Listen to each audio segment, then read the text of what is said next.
Merhaba ya Cebrail. De şu asmenin şehrini böyle falan ben numuru falan numuru. Asmenin şehri dedi. Falan beni ay asmenin falan numuru. Falan ki şöyle ya bina ben. Böyle şu ay numuru basmış ki tuğla ben şu zara. Hadi Cebrail şuraya onu sakiliydi şunu. Ay ben asmenin şehrini ay beri numuru denedi. Nasıl ama var 100 numara da.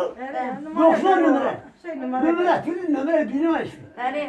Şunu ay numuru denedi seni basmışken o.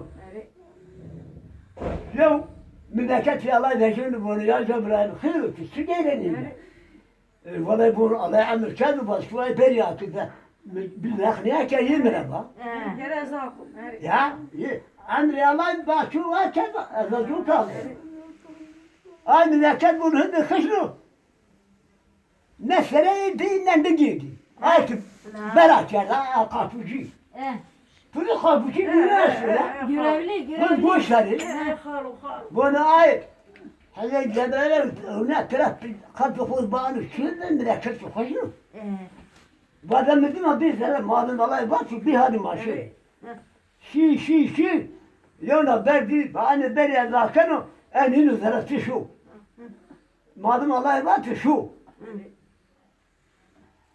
ماشي بلا كانوا يخافوا في البلاد بدنو هذا جبل عليه شلون زرع ولينو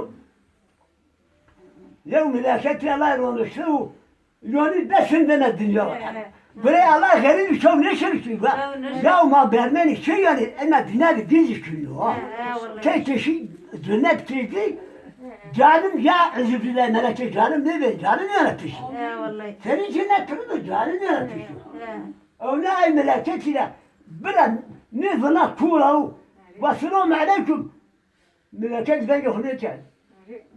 هنا بقى السلام عليكم من كان ذا يقول لك ده شيء خدا ايوك بري قالوا من كتب بري قالوا يا ربنا يا شو مولى يا شو زاور ديكو يا شو زاور ديكو كلاش قلت خذ كبر نمر يا يا شو زاور ديك مولى يا شو ترى بجن ان يزور ورثه هربي من بيا الناس ادكو زري قوشي قوشي ما بشري مغارة الله ادكو زري قوشي هو زرد على بالي بوشي شو ما رد قوشي لي اظن ابونا هواي بنيبه كنا حطونا ما يجري وانا ناني وانا سنة الشورة سنة شو نقول الشورة سنة شو نقول سنة بدنا سنة ها بو كتاب المهورة عندي جاكولي شو هذين ينام لي وانا كيف شو